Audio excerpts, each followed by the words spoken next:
Kia ora koutou. Good afternoon, everyone. Good afternoon, New Zealand. Today we are having a live chat, and our topic today is: Will I harm my baby if I give them peanut butter? Basically, what we are going to be having a discussion is about the misconceptions about giving allergies that parents, give to pēpi or tamariki, and some advice on navigating introducing high allergen foods. My name is Roscelyne. I'm one of the PlunketLine nurses, and I am being joined today by Dr. Shannon Brothers, who's a pediatric immunologist at Starship Child Health, Te Whatu Ora, and that's in Auckland. Um, she'll give us a brief introduction on herself and what does she do, what's her qualifications. And I myself, Rosalind, I'm a PlunketLine nurse. I've been in Plunket for 7 years now and also a registered nurse for nearly 15 years. So welcome to our live chat today. I'll give the floor to you, Dr. Shannon. Kia ora. Kia ora tātou. So I'm Shannon Brothers, as Rosalind has said. I'm a paediatric immunologist and allergist at Starship Children's Health, Te Whatu Ora in Auckland. I'm also the co-clinical lead for the Allergy Clinical Network Clinical Reference Group, which is part of the Paediatric Society of New Zealand.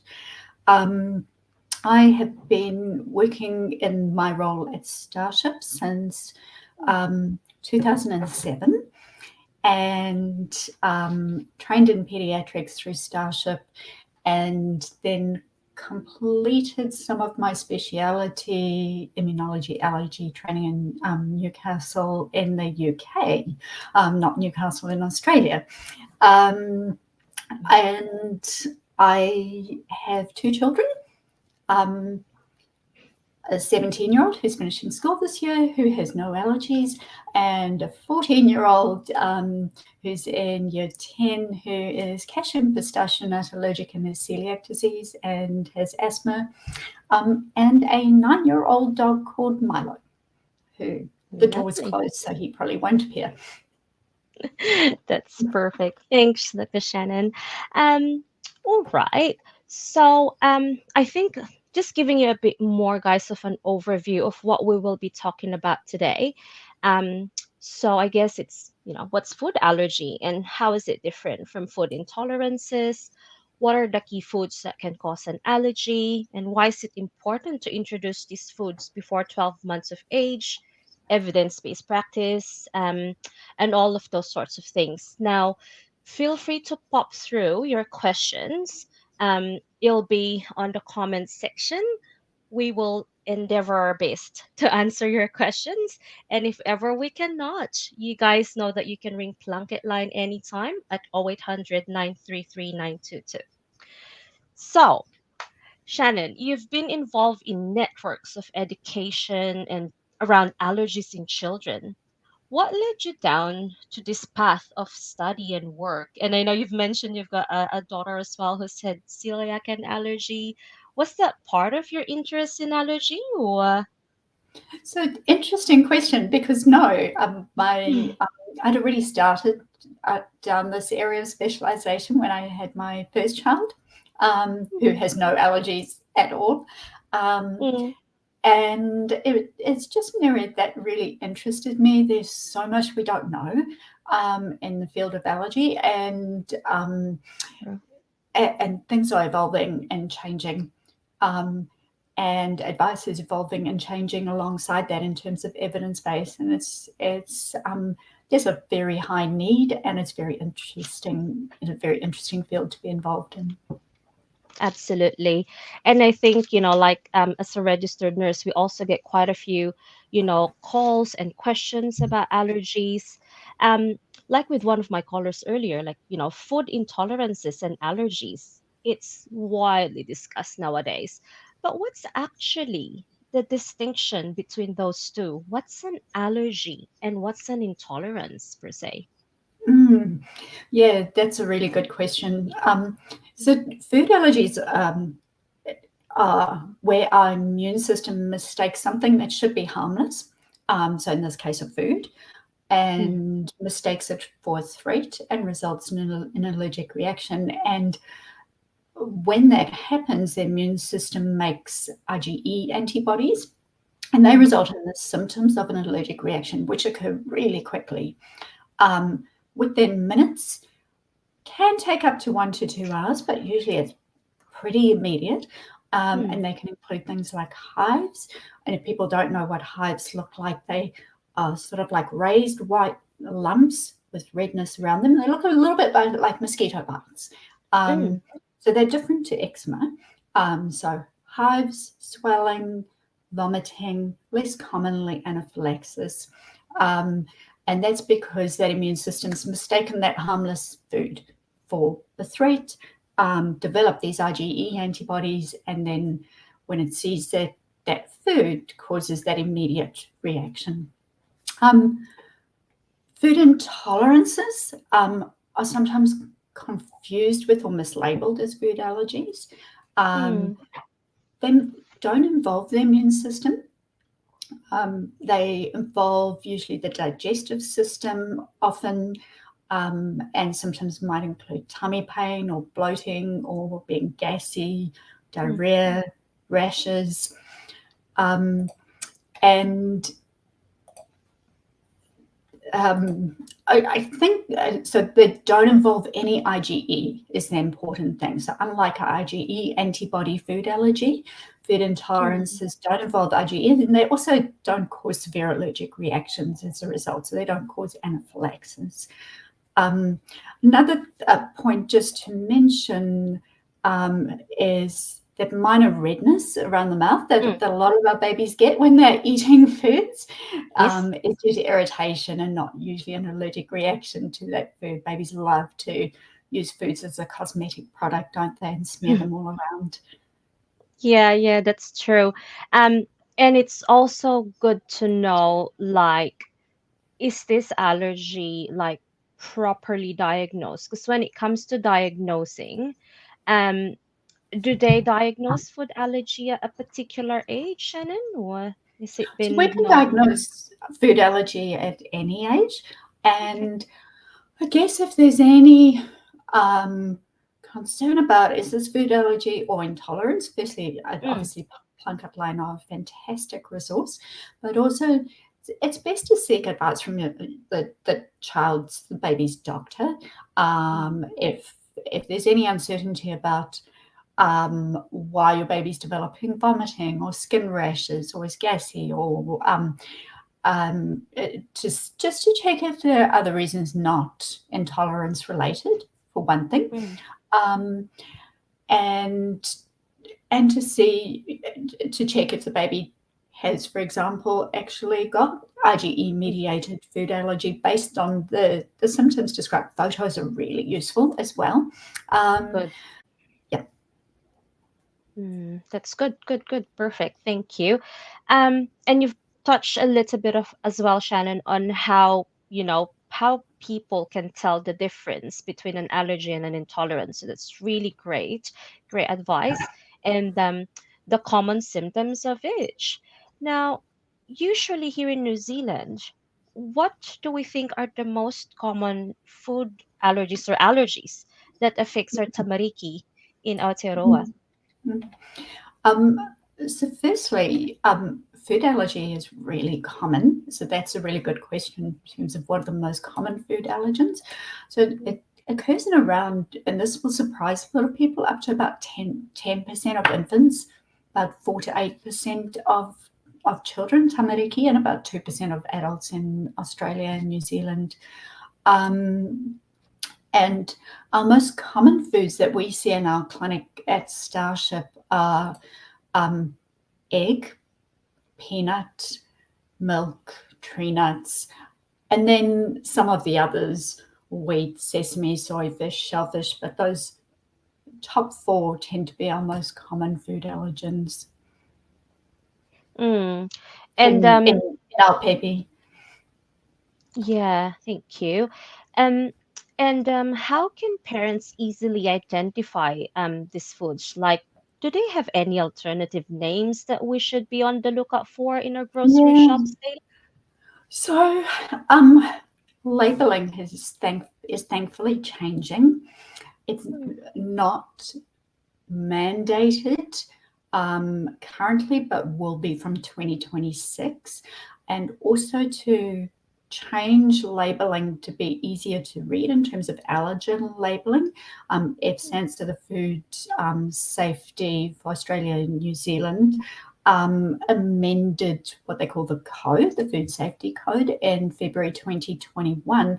And the changes there, and you'll see this, although there's a transition period, there's a 3-year transition period from then.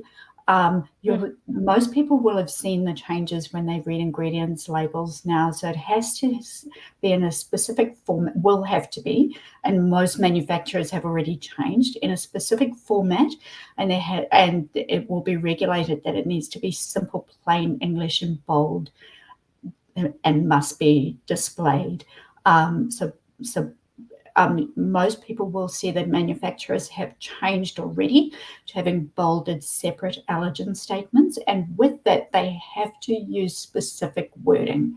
So for milk, they can't be referring to casein or whey, they have to refer to it as contains milk, or contains wheat, or contains peanut, because in the past it was really confusing with different words or components of that food protein being used to describe what was in the food. And now it has to be, for example, cheese in brackets milk, and then also a separate allergen statement that says contains milk as an example. Perfect. So it will become has already become much more straightforward and will become increasingly straightforward. Perfect. That's really good, because sometimes when you're on the rush doing your own grocery shopping, you just pop in things in your cart and all that stuff. But I think parents are also now getting really quite sensible with if it's a known food allergy in the household, they're really quite sensible in the labeling. Like what you've said, it's changed here in New Zealand, so that's really good support for some parents, and also caregivers, I could say, because if you have someone in your care that's got food allergens, you'd be like, I'm not doing this all the time, so that's really good. um all right. Now, and just to add to that, it is required that if you're purchasing from a place that doesn't have their food in the packaging that they're selling to you, that they declare allergens, or that they are aware of the allergens that are in the ingredients in their foods. For example, if you're buying from a takeaway store. sure. Oh, yes. Good that you reminded that, because restaurants nowadays, they have got like on their menus, like the gluten-free options or things like that, eh? So it's really good and very informative indeed. Um, all right. Now, since we've mentioned about the importance of introducing allergen foods to our tamariki, I think that was done in our live last week with Makere.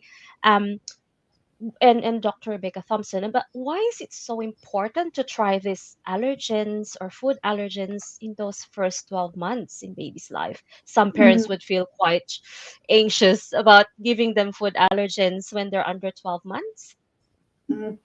So our key message nowadays, because we got this wrong beforehand, because everything's evidence-based, as you pointed out, Roscelyne, but evidence changes over time, and we definitely got this wrong. So there's been new research that has helped us realize that and change our practice, which is what we do in medicine. As you know, we change practice with evidence. And our key message now is to help prevent food allergy. Advice is to give your pēpi the common allergy-causing foods one at a time before they turn 1. And that will help your baby's immune system develop tolerance to that food, where we've got a window of opportunity to develop tolerance. And I can go into some of the research around that and how those researchers decided to go down the route of doing that research, if that's useful. Because yeah, because I guess in particular, you know, introducing allergens to tamariki, like say for example, for families who may have got history of allergies, I think that's probably some, some reasons why parents become a bit anxious. Is there Mm, instances that if I'm allergic to something, will my baby be allergic to something, that type of thing? mm. Yeah. And so this guidance is even more important for babies Mm, who are at high risk of, in terms of there's a family history of allergies or the baby has severe eczema. This guidance is even more important for those mm, babies because the research showed was that the research trial that was done, the LEAP study, which mm, was called Learning Early About Peanut, was done in high risk babies. And importantly, showed an 86% risk reduction in development of peanut allergy in the babies who were given peanut early in those high risk babies. So the advice is even more important for those babies. cool. Perfect. Thanks, Shannon. Now, just checking in with you guys. If you have just logged on to our live chat, we're talking about introducing food allergens to tamariki. Oh, perfect. And just on my segue there, Shannon, I think we've got a question here that pop up. So from Ramyara, thank you for your question. Can we give an 8-month-old store-bought nut butters and nut milk? Interesting question. Thank you. Yeah, that is a good question. So there are a number of practical resources, both on the NIP Allergies in the Bub and the ASCIA websites. Um, I think the important thing we want to do is, uh, Ramiara, as you've asked, is when we're introducing these, we want to do them in developmentally safe ways. So we don't want to be giving whole nuts because that's a choking hazard.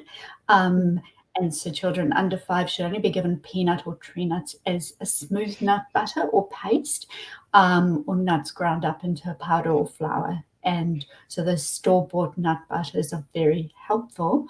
Nut milk is okay. The only thing is that sometimes the nut protein concentration in it can be really low, and so actually it's probably best to use those nut butters and mix them up into, in small amounts into the baby's puree and gradually introduce them that way. cool. Perfect. Thank you. Hope that answers your questions, Ramyara. Um, So, say for example, like what are the practicalities of introducing these foods? What if they react? I think that's probably what parents are quite Mm, scared or anxious of doing. mm, mm. Um, and should we continue feeding allergen foods if they haven't seen a reaction, perhaps? Yeah. So if, firstly, if your baby is already allergic to the food, ignore this advice because do not feed your baby that food. Okay. Exactly. Um, Even if you follow this advice, some pēpi may still develop a food allergy. Um, and if your baby has an allergic reaction to that food, which, as I've said, is usually going to occur within minutes, stop giving that food and seek advice from your doctor or your Plunket Healthline. Um, Once the food's introduced, and if your baby hasn't reacted, which we expect most babies won't, we want to keep that food in the baby's diet as part of sort of a healthy, varied diet, um, and aiming to give it about twice a week. You're developing, the baby's developing immune system likes to see those food allergens regularly to maintain tolerance to it, and needs to see it regularly to maintain tolerance. Um, and we know that trying a food, particularly in our high risk pēpi, trying a food and then not giving it regularly may be a good way to make them food allergic. So that immune system, Mm, if it's tolerated that food, needs to keep seeing it to maintain that tolerance, particularly in our high risk babies. Cool, cool. That's really a good strategy to deal with that, because I think sometimes as parents, especially maybe for first-time parents or babies that are got high, high allergic reactions to high risk to allergies, they might be quite scared because all of a sudden the babies develop a rash or whatnot. Sometimes the question is that would we stop giving it or continue giving it, which is really good that you've Mm. answered that today, Shannon. Um, yeah, and And if I and can I just touch on, mm, we've talked about food allergy and that mm, IgE antibody versus intolerance and rashes. We know our babies with eczema are higher risk, and so mm, those are the babies where it's more important to get these foods in earlier during that window of opportunity to establish tolerance and then maintain it. mm, Um, and so for those babies with eczema, we want to intensify the eczema management alongside. Um, if if your baby develops rashes days later after you've given them the food, it's thankfully not an IgE antibody reaction, and we would encourage continuing to keep that food in, but treating the rashes alongside. mm, yeah. Um, and also like for example of like seeing parents seeing the reaction in a food that they didn't think was there previously. Um, what are maybe for example like if I've given my child, I don't know, like peanut butter for the first time, it wasn't there, she was fine, she took it okay, and then the following weeks that I've tried peanut butter again, she started developing the symptoms. Could it be like definitive allergic reaction to the nuts, or just potentially an intolerance as well? Yeah, so I think it depends what the symptoms are. If Mm, if you've tried it once and then it's given to pēpi 2 weeks later again, some peanut butter, and they immediately develop hives or swelling, then I would immediately stop giving that and mm, encourage them to see their doctor or call Plunket Healthline. Um, if they've if there's the second time they develop that they're given peanut a couple of days after having it, their eczema flares a little bit. That's not, thankfully, not an IgE antibody reaction. And so we're really encouraged so they haven't had an immediate reaction.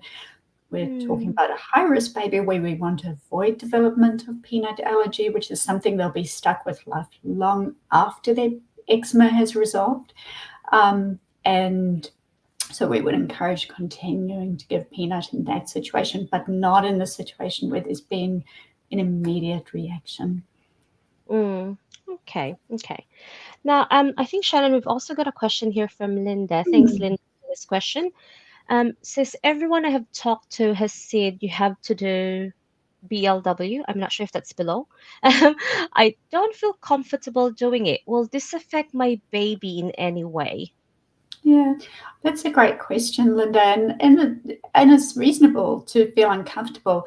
And there's longer standing advice that, and if I just delve into the background here, because I don't think Mm, we've touched on this, where we advise, myself included, to avoid foods that trigger allergies during early childhood. So, for example, for peanut, families were told to avoid introducing peanut until their child was 3 years old. Um, we got that wrong. It was based on what we thought the evidence was available at the time, but we did get that wrong. Um, in the last 15 years, that evidence has been turned on its head.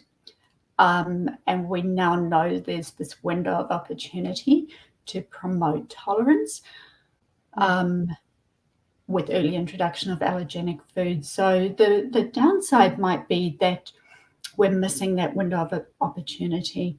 Um, the the the idea for the learning earlier about peanuts study was inspired by this very low rate. So there was this advice in the background: delay introduction of peanut to 3 years worldwide. Um, and then the UK study was inspired by the fact that there were really low rates of peanut allergy amongst Jewish children living in Israel, where the babies were given a Bamba peanut snack, like Yes. peanut flour snack, from Mm. as early as 4 months of age, and compared to their UK Jewish counterparts, so comparing the Mm. UK Jewish children of a similar age to the Jewish children in Israel, peanut Mm. allergy was 10 times more common in Jewish children living in the UK who were following the advice to delay introduction of peanut. And so that led to this landmark research style that informed the need for change in public health advice, which was the LEAP study, Learning Early About Peanut, published in Mm. 2015. Still feels new, but it's now slightly older. Yeah. And the results of that showed that they did it in a randomized way. So there were children who were randomized. So these were high-risk children with eczema, family history of food allergy, or or who already had, for example, egg allergy, Mm-hmm. with the aim of seeing if early introduction would reduce the risk or make any change to the risk of peanut allergy. Mm-hmm. And so there was a group randomized to continue to follow the advice at the time, which was delay introduction of peanut to up to 5 years, and then a group where peanut was, so this was random allocation, where peanut was introduced early under a year of age, under 11 months of age is what they aimed for. And Mm. in terms of the scale of the protection that they saw, there was an 80% reduction in peanut allergy in the children fed peanut under a year of age who continued to eat it. So really amazing study that taught us so much and changed public health advice around the world in this area, followed on by other studies, including egg. We Mm. actually think for egg, maybe it needs to be introduced even earlier based on the studies that are coming out. This is cooked egg, obviously. Mm. Mm. Cool. Yeah, it did show that children or automatic are quite resilient in developing immunity, say once they have been exposed to some um allergens, I'd say. Now, another question that came through from Jade, and we probably have touched a little bit about her question. Um, and my boy is almost 13 months old, had peanut butter introduced about 7 or 8 months regularly after this. Still today, we develop a light rash around the mouth, assumably where it has came in contact. I think this is what you were saying earlier, Shannon, about using the food as your beauty regime. Would you say this is an intolerance or a form of allergy because it is peanuts? And would you continue to keep this in the diet? Jay, that is a fantastic question. As I said, I don't know if you were on when we started talking, and we were talking about intolerances, and then I also about what food allergy is, then intolerances, and then also the difference between both of those and babies using foods as a cosmetic product when they smear it all over themselves. Yeah. That local irritation around the mouth is not the same as ingesting it, and Mm. eating it is what maintains that tolerance. Having some redness around the mouth, if they're eating it and not getting immediate IgE mediated symptoms of hives or swelling or more severe reaction, I would just ignore the local reaction, the local irritation around the mouth, and keep giving them peanut.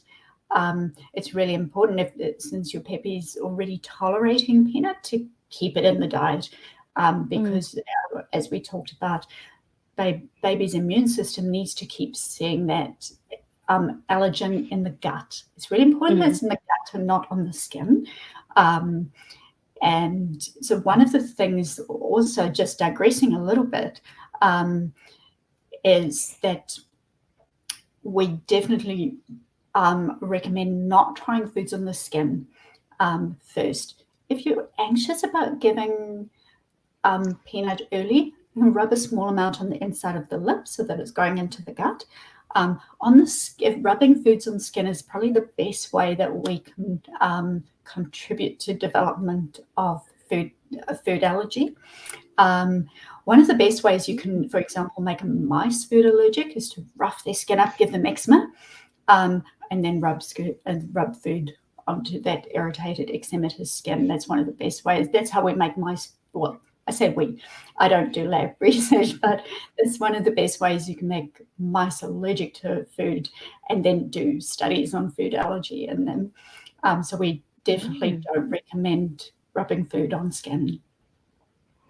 Oh, okay. Yeah, because I think previously, old ages, we probably would do that. I like rub it on the inside of your wrist or yeah, so it's good to know that we don't do that anymore.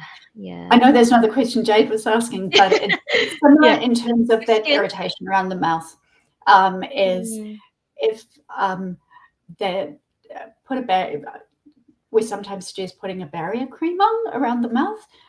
If babies are getting lots of local irritation around the mouth, but if they're eating that food and not getting immediate reactions, like this baby who's now 13 months of age, I would carry on giving it. Cool, thank you. Now I'm sure some parents will also hear and ask questions like when is it too early enough to introduce these foods, especially some of the common food allergens like peanuts, which can be quite stressful to, for us to introduce. Like if I'm breastfeeding, am I able to eat something with nuts whilst breastfeeding? Things like that may be asked later on. So when? So in terms of the baby, I'll start with the pēpi, and there'll be a lot of guidance from our well child providers. Once baby's ready for solid foods at around 6 months, and there are a lot of signs that babies may be ready for solid foods, but around 6 months and not before 4 months, we would suggest, Roscelyne, as you're aware, introducing a variety of first foods, and somebody clarified about the baby-led weaning for BLW, and advises generally to start with iron-rich foods and while continuing breastfeeding alongside if possible. And then from an allergy perspective, we advise that all pēpi are given allergenic solid foods early, including smooth peanut butter or paste and well-cooked egg, and one at a time, so that if there is a problem, it makes it easier to identify it. In terms of pregnancy and breastfeeding, there's been a lot of research that's looked into this. So excluding common allergenic foods such as peanut, egg, fish, soy, milk from a pregnant mother's diet has not been shown to reduce the chance of children having food allergies. It has been linked with low birth weight babies, and so restricted diets during pregnancy are therefore not recommended. We continue to recommend breastfeeding for the many health benefits to mother and infant. And likewise, lots of studies done in this area which have not shown that excluding common allergenic foods from a breastfeeding mother's diet reduces the chance of the pēpi having food allergy. So restrictive diets and breastfeeding aren't recommended either. Okay. We've also got another interesting question here. Thanks, Michaela.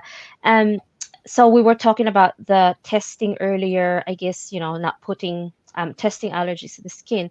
And Michaela asks, is that not how you do allergy testing though, like on the skin and then pricked? We could probably touch a little bit on how are we testing allergies? How are we diagnosing allergies? If we can touch a little bit about that, Shannon, do you think?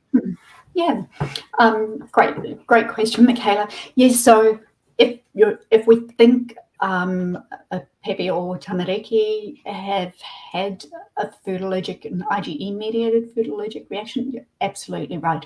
The way we diagnose is either through skin testing or a blood allergy test. And just to clarify, they're both as good as each other. So it's just sometimes we will choose one over the other for convenience, or if there's severe eczema, we may not be able to do a skin test, and so we'll do a blood test. They both give similar information. It's different to rubbing it on the skin.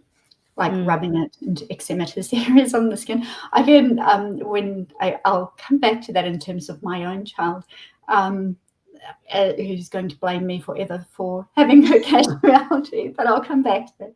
But yeah, so we put a little droplet either on the, oh, you can't see my forearm or on the back of the allergen together with the suspected culprit allergen together with the histamine and saline positive and negative control. And then we prick through it in a single area. And then if there are allergy cells called mast cells there with IgE on them to that particular culprit food that would then caused an IgE-mediated reaction, we'll get a localized well, a positive.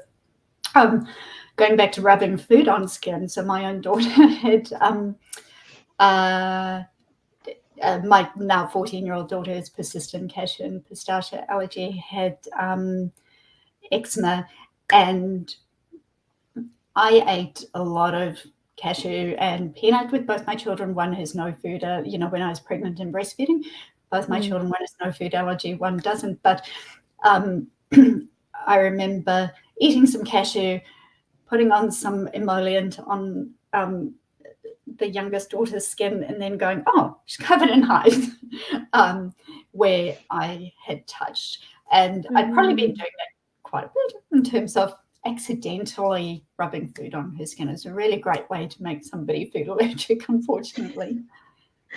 Yeah, yeah. And I think Puna's also given us a question as well, which we probably have touched earlier. Thanks for the question, Puna. How early can we start our babies on those allergenic foods? Think we've touched base on that earlier, right? Yeah. Yeah. So consistently our advice is for any of those allergenic foods, and we particularly want to be trying to focus in on peanut butter and egg, Puna, as you put in your question, is at around 6 months. Could be earlier, but not before 4 months, and once your baby's developmentally ready. And I can give some guidance as to how we suggest we do that, if you'd like. Yep. I think it's good. We can pop that onto our Facebook page as well later on, Shannon, Yeah. and we will be putting some links on our comment section page regarding useful websites that we can visit.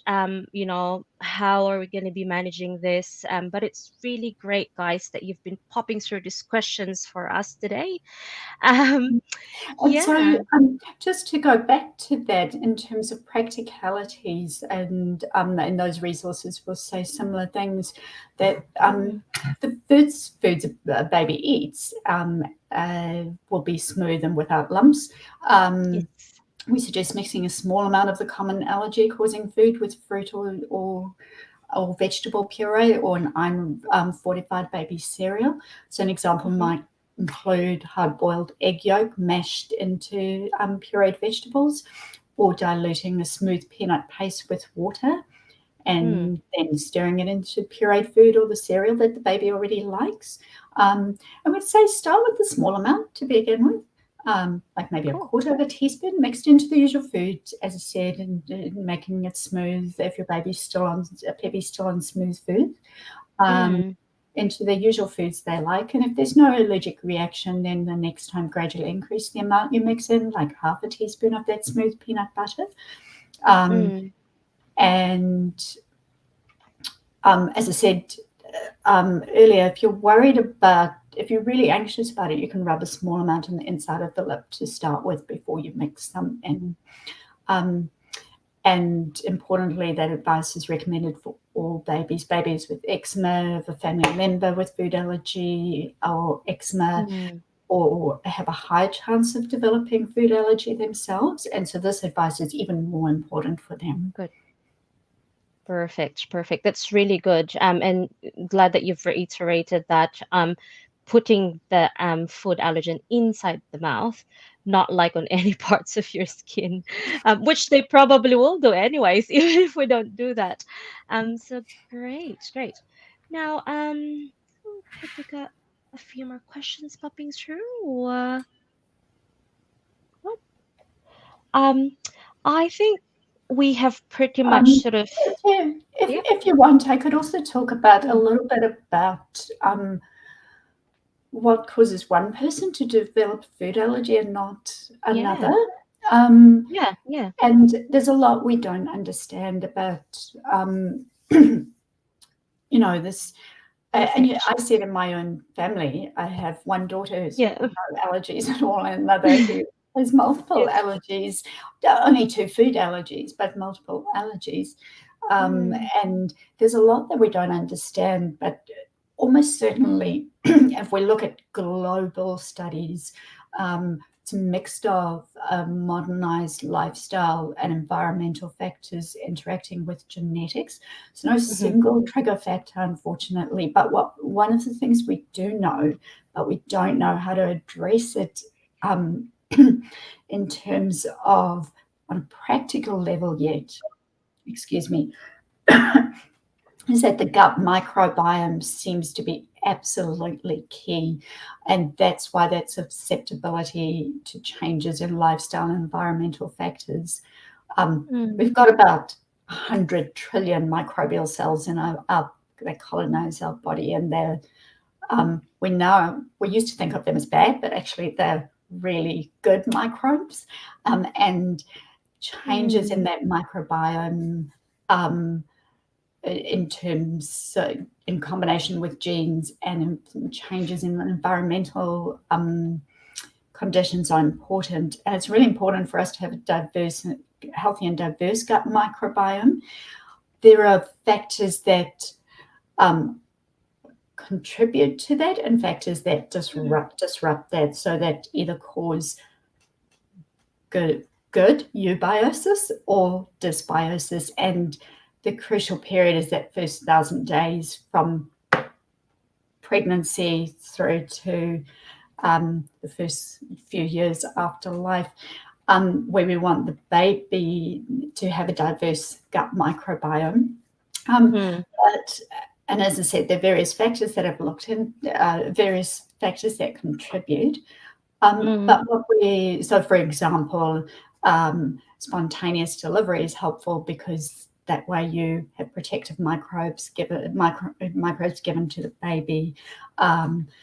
Living in a rural environment Mm. means you've got better exposure to those sorts of helpful microbes. High exposure to antibiotics in early childhood may contribute to what we call dysbiosis.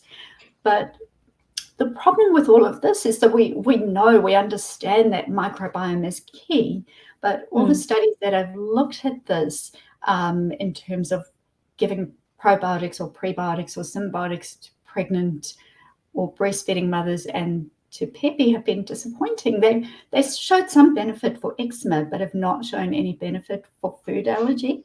And it's probably Mm. just that we don't know enough about specific type of, for example, probiotic we'd give, or dose or timing.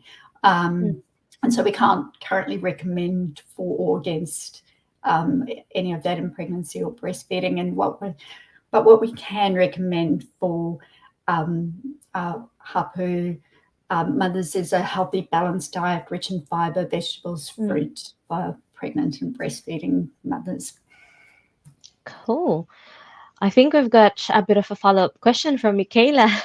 um, I wasn't sure about how credible her resource was, but about introducing grains, breads, is it too early, or how early is it to introduce breads or grains, as it can be linked to celiac and that baby's gut isn't ready? Is there any truth to that she would have read from the article? Um, so, Michaela, great question. My youngest daughter has celiac Mm. disease as well. Yes. Um, and there's no evidence that I'm aware of that introducing grains and breads too early is associated with development of celiac Mm. disease. And I would recommend introducing, not too early, obviously, when baby's developmentally ready, Yes. at the right stage, around 6 months, but not below 4 months of age. Mm. So the same as all our other allergenic foods, I would suggest Mm. introducing grains around that time as well. Perfect. Thank you again, Shannon, for your words of wisdom. Um, so we have touched quite a few on this live chat, and thank you all for joining. You know, like we've covered what's food allergy, differences to food intolerances, key foods that causes allergies, and the importance of introduction of these foods before 12 months, and also a bit of extras from Shannon's word of wisdom there. So thank you. um, Now, before we end this live chat, have you got anything else that you wanted to say, Shannon, or you're happy with our discussion today? Yeah, I think our take home message, as I said, we got this wrong to start with. The evidence has proved us wrong, and we've moved with that, and it's really important to help prevent food allergy. Advice is to give pēpi, the common allergy causing foods, one at a time before they Mm, turn one, in age and stage appropriate forms. However, if your baby is already allergic to that food, don't give it. yeah. But if your baby tolerates it when given, it's really important for your baby to carry on seeing it, baby's immune system to keep seeing that food allergen to maintain tolerance. Um, and on along those lines, the nip allergies in the bud, which is an Australian resource, preventallergies.org.au, is a fantastic resource, Mm, talking about all of this in kind of plain language terms. And there are little videos on there and different, frequently asked questions and little videos you can mm. refer to. And then the ASCIA website's a useful resource as Allergy New Zealand, Yes. and clearly as well as Whānau Athena Plunket as well. Perfect, perfect. Oh, thank you all guys for joining us, and thank you very much, Shannon, for sharing your knowledge with this live chat today, and for the fun korero. Now, if you guys have got any more questions, my apologies if we haven't answered everything that that you've asked today, but feel free to give PlunketLine a call anytime. We're open 24/7. 0800 933 if you've got any other questions or concerns, feel free to give us a bell anytime. Thank you for your time today, Shannon. All the best, everyone. Have a great afternoon. Lovely to have this korero.